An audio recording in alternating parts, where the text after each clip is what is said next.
The light that bled through the sand-colored canvas walls of the briefing tent was the color of sickness. It did nothing to keep out the Kandahar heat which pressed in from all sides, a patient and searching thing that found its way beneath my fatigues to lay claim to the skin. My team, called Ares 1, sat on trembling folding chairs about a table of scavenged plywood. We were the men they sent for when the world went crooked in a way that powder and ballistics could not account for. We were ghosts sent to hunt the same. Across the warped wood from me sat Elias Vance, who we called Deacon, and he polished the dark eye of his spotter scope with a studied and nearly unholy calm. His quiet was a stone island in the river of my own disquiet. To my left, Corporal Ramirez, called Rico, worked a toothpick from one corner of his mouth to the other. His leg beat out a jittering beat against the packed and barren earth, a secret and anxious heart. Our medic, Specialist Miller, a man known only as Doc, was scratching in a notepad with the lead of a pencil. He made drawings of bones and organs as a cartographer might map a strange and broken country, for he saw all the world as a thing to be mended. And by the projector screen stood the lieutenant, a boy named Wallace, fresh from the academy, and he stood so rigid that you knew he feared he might break apart if he moved. Colonel Matthews parted the canvas flap and entered the heat. He was a man whose face was of sun and bad wars, and he did not believe in the husbandry of words. All right, listen up. A wan and sterile light bloomed against the screen. It showed a geometry of sand-filled barriers and tents, a fleeting human scar upon a land that would not long suffer it. The outpost was a child's toy set at the feet of a jagged spine of mountains, the Hindu Kush, a boneyard of nations. This is Forward Operating Base Kilo 7, Matthews said, and his voice was flat as a shovel blade. As of 0400 yesterday, it went dark. Rico's toothpick fell from his mouth and lay dead in the dust. Taliban? That's the assumption we're working with, Matthews said, but the truth of his eyes was a different and harder thing. A company from the 10th Mountain was stationed there. 68 souls. Kilo 7, unofficially known as the Devil's Anvil, was established 3 months ago to monitor suspected smuggling routes through the Toragar Range. He touched a key and the image grew, the camera closing on the wound. You could see no fire and no ruin and no sign of the violence of men. It only looked scoured clean, empty. Radio's dead. No distress call. No satellite pings from their emergency beacons. A drone passed this morning showed no signs of life. No bodies, no hostiles. Just nothing. A quiet fell in the tent. Then that was older and heavier than our own. Command wants this buttoned up, quiet. They're worried it was a new chemical agent, maybe a mass desertion, though God knows where a man would desert to in that country. Your job, Sergeant Carter, he said, and his eyes found mine and held them, is to take your team, fly in, assess the situation, and report back. Find out what happened to those men. Just us, sir? I asked, and the question felt small. A cold stone of a thing had settled low in my gut. A 5-man team for 68 ghosts. You're fast and you're discreet. If we send in a battalion, it will become an international incident. We need eyes on the ground before we kick the hornet's nest. Find out what we're dealing with. He looked from my face to the faces of the others, as a man might look at his tools before a hard job. You're the best I've got. Get it done. The Black Hawk was a vessel of noise and bad nerves. We flew low and we flew fast, and the hide of the country below was a ruined and cast-off thing, a brown cloth crumpled in God's fist. Then the mountains rose to meet us. When the outpost came into the view, it was as the drone had shown it, abandoned, a ghost town made of sand and wire. The pilot set us down 50 meters out, and the wash from the rotors raised up a blinding country of dust. The moment the engines spooled into silence, a new silence came for us. There were no generators humming, no talk from distant men, not even the small life of insects. Only the thin and sorrowful cry of the wind as it passed through the coils of razor wire like a paid mourner. "All right, Wallace, you're on point," I said into that quiet. "Rico, you've got our 6. Deacon, find some high ground. Doc, stick with me." We moved in the manner of men who hunt what hunts them, our rifles sweeping the dead air. The gate to the compound stood open like a mouth that had forgotten what it meant to close. Inside we found a war in miniature left unfinished on a crate, a Humvee with its hood raised to the sky like a supplicant, and beside it on a tarp were its own steel guts laid out with a terrible neatness. In the mess tent, a plate of food sat petrified upon a table, the bodies of flies entombed in the hardened blood of a ketchup bottle. "No blood, no brass," Rico's voice said in the comms. "They didn't even get a shot off." Then came Deacon, his voice a ghost from a higher place. "Got a perch on the south watchtower, Sergeant. I see nothing. No tracks leading out. It's like they just evaporated." We went through the barracks tent by tent, parting the canvas flaps of these tombs, and each one was the same. The cots were made with a crisp and meaningless order. There were photos of women and children taped to the footlockers, small paper talismans that had failed. There were books with their spines broken on the nightstands. This was not the work of men who had fled. You do not leave the picture of your little girl. This was an erasure. This was a thing worse. There was a taste upon the air. It was a strange and coppery thing that carried with it a faint and sickly sweetness.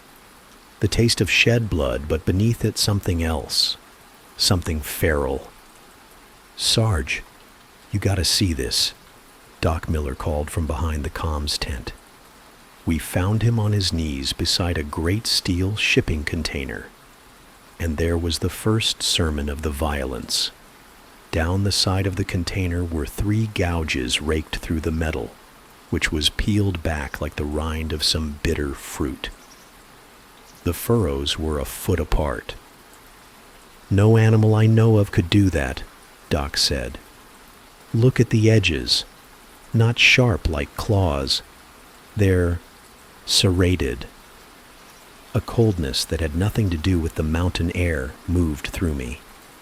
I followed the scent and the line of Doc's gaze around the container, and we saw where the men of Kilo 7 had gone. They were piled in the long shadow of a HESCO barrier, all 68 of them, or the parts that remained.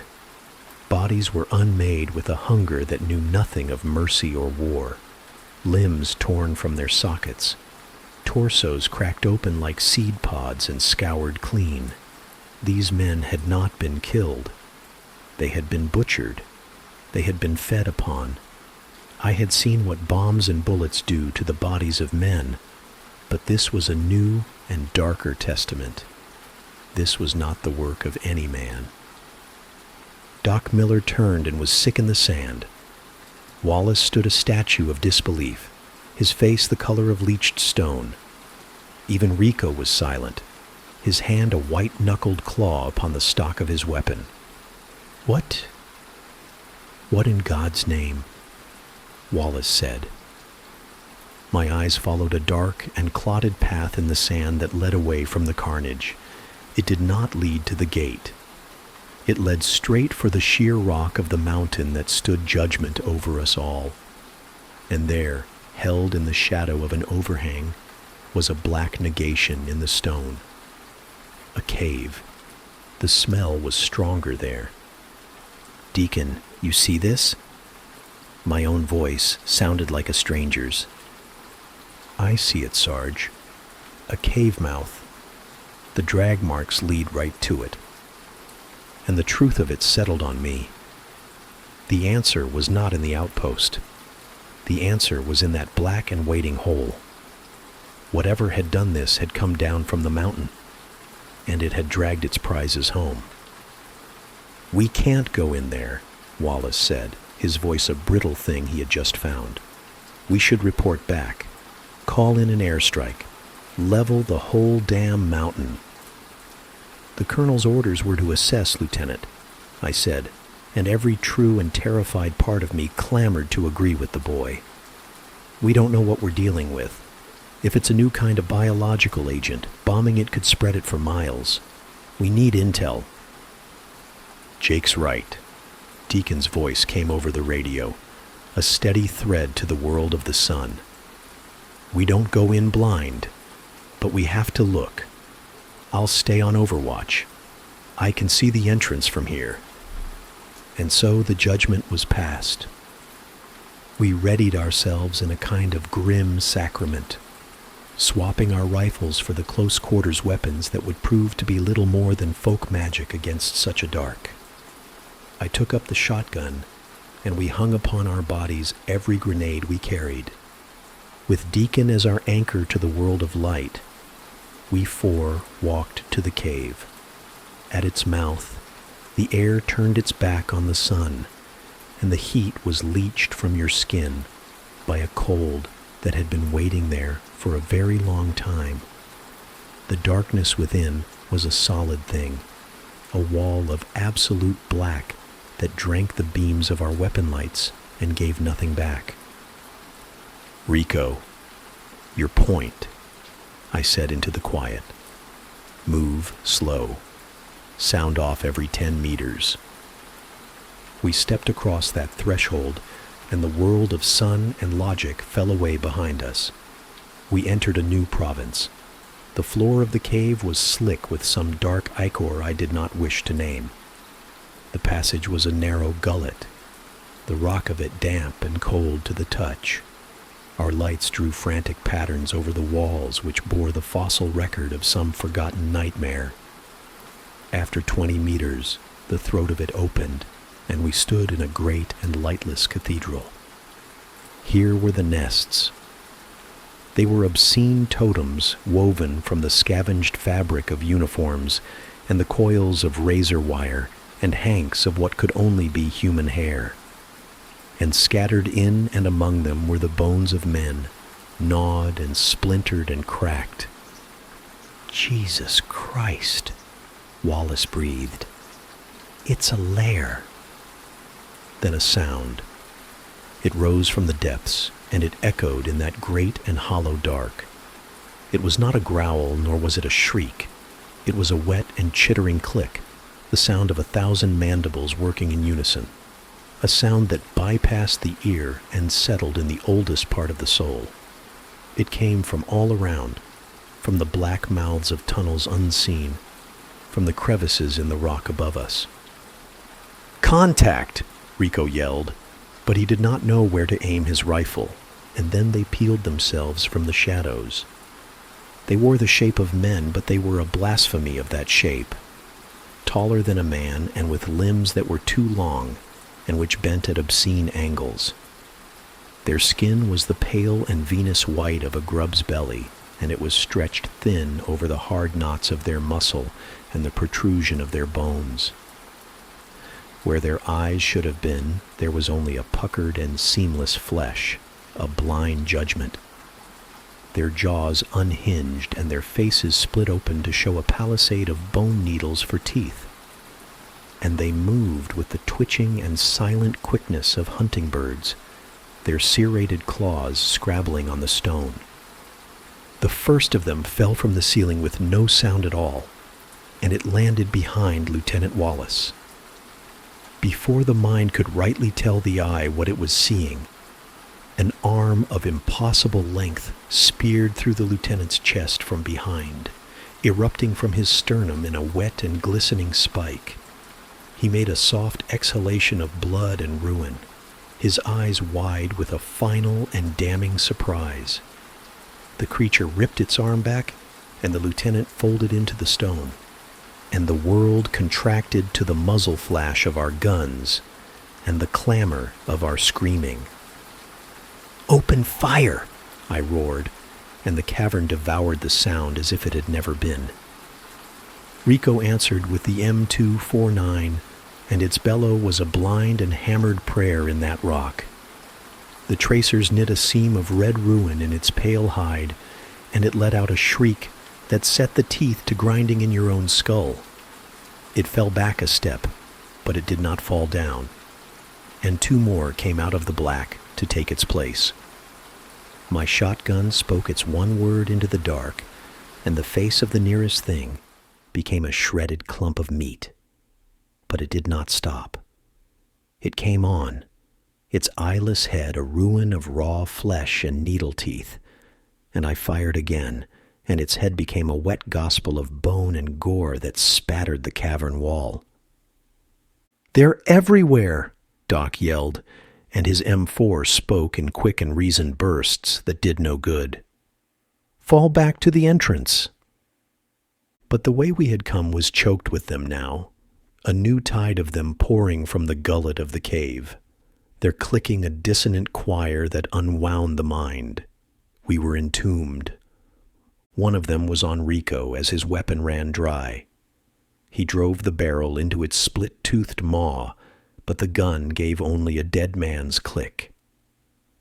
The thing's jaws closed on the barrel and bent the steel. Another came at him from the side, and its claws unzipped his armor and the flesh beneath as if it were muslin cloth.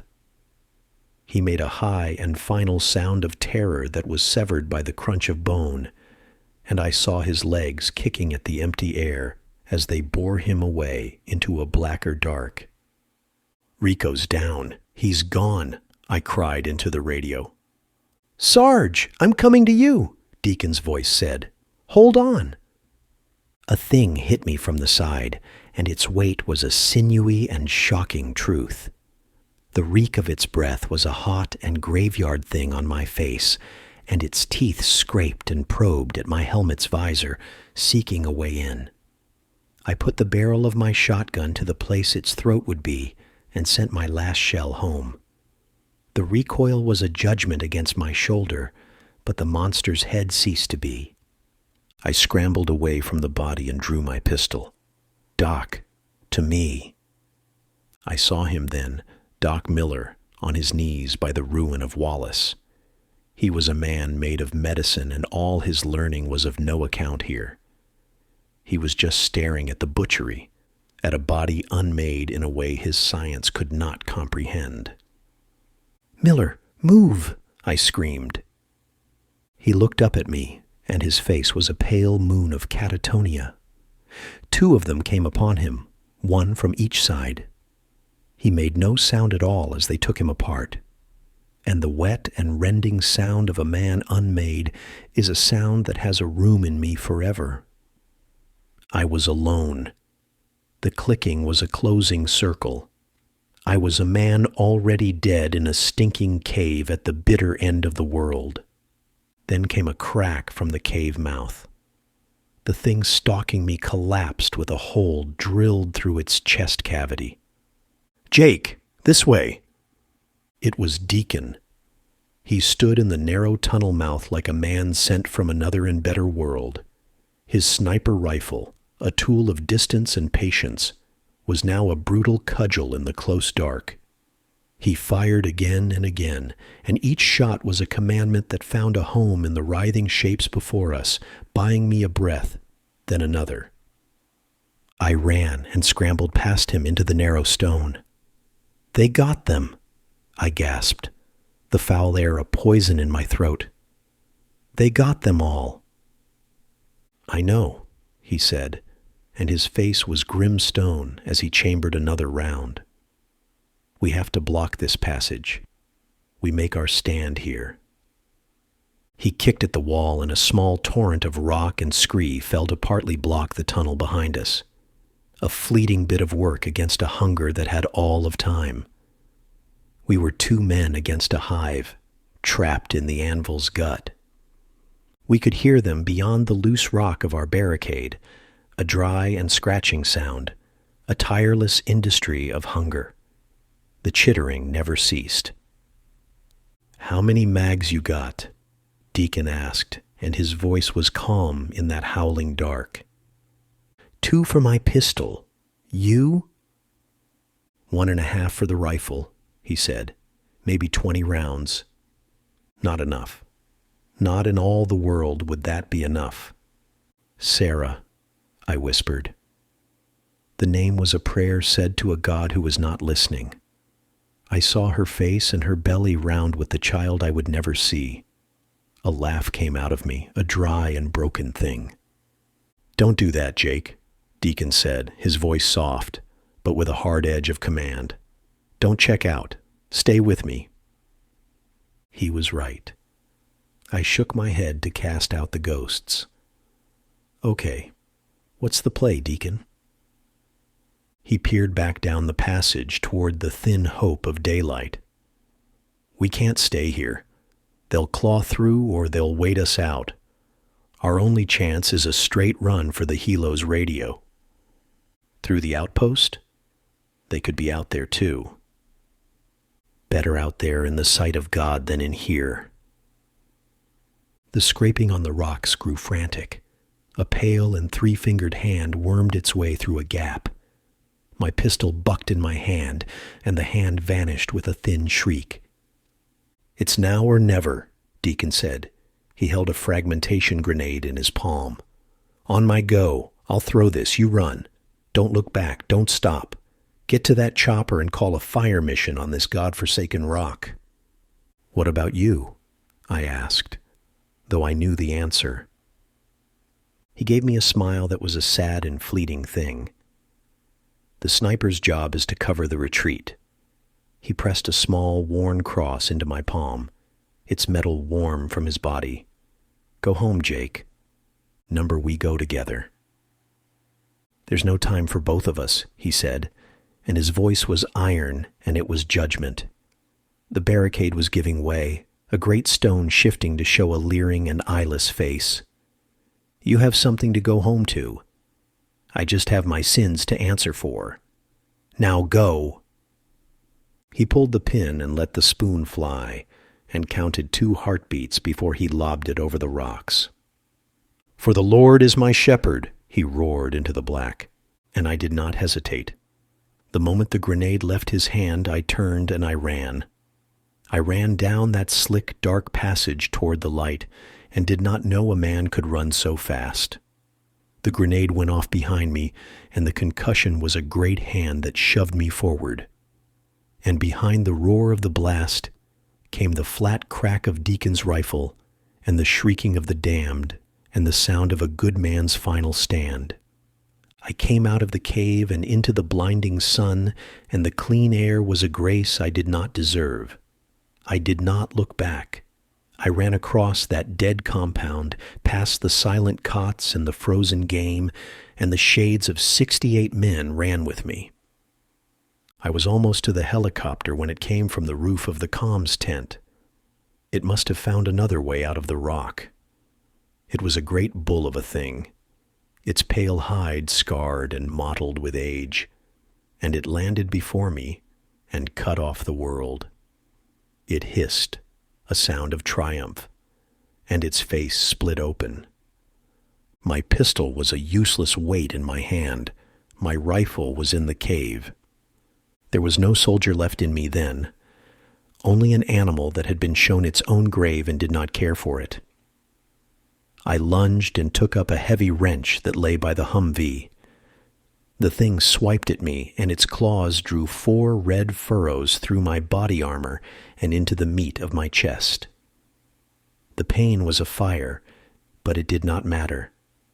I swung the wrench and gave it all my hate and fear, and it connected with the side of its head with a sound like a melon breaking on stone. It reeled, and I swung again, and I did not stop swinging until its eyeless face was a ruin of pulp and gore and shattered bone. It fell twitching, and I stood over it, my breath a ragged saw in my lungs, my chest a wall of fire, and the small cross clutched hard in my fist. I stumbled into the Black Hawk and fell upon the radio, my hand leaving a bloody smear on the dials. "Mayday, mayday, mayday," I rasped, my voice a stranger's. "This is Sergeant Carter, Aries 1. Kilo 7 is compromised. Bring hell. Bring everything you have. Burn it all. Burn the mountain." I came to in a room of sterile white in Landstuhl, Germany.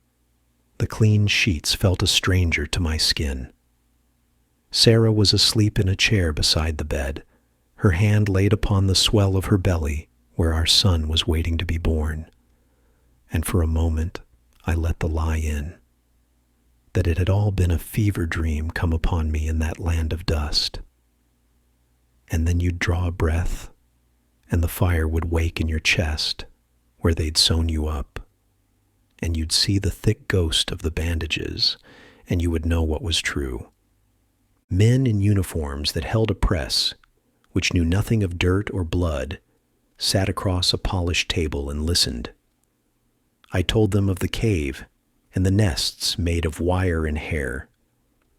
I told them of the eyeless things and the bone claws. I told them how Rico was taken, and how Doc was unmade, and how the boy Wallace fell without a sound, and how Deacon went to meet his God with his rifle singing. I told it all. When I was done, the colonel who ran the thing steepled his fingers, and he looked at me not as a man, but as a problem to be solved. He said, "Sergeant, you've been through a severe trauma. The men of the 10th Mountain were set upon by a force of insurgents of a great and terrible number, and in your state of shock, your mind, Sergeant, has conjured a myth to paper over a reality that was merely ugly and without larger meaning." They had dropped the fire on the coordinates I gave them, you see. They had scoured that piece of the mountain back to the bedrock and made of it a monument of black glass. They were burying the cave, and they were burying the truth in it. The official paper would speak of an ambush and overwhelming force. The paper would speak of a sole survivor, a Sergeant Carter whose mind had come unseated by the horrors of men. It was a neater story. They gave me a medal for the blood I had lost, and an honorable discharge in a folder that said, I was a whole man fit for the world again. And I came home, and I held my wife, and I was there to see my son Leo born. I try to be the man they have a right to, but when the day is done, and the house is quiet, and my eyes close, I am back in the mountain's gut. I see the pale limbs moving in the strobing light of the guns. I hear the wet and endless chittering. I hear the sound of a man coming apart in the dark, and I hear Deacon's final prayer shouted into the black. A man who survives is not a man who is whole, for you leave pieces of yourself in the places where your brothers fall, and some part of me is still in that cave, buried under the turned rock and fire, in the shadow of the devil's anvil. There are nights I lie awake, and the house is still, and I can feel the great weight of the world's darkness, and I think a thought that is a cold stone in my soul. They put their report in a file. They buried the truth under rock and lies. But what if that stone is just a seal upon one tomb among many?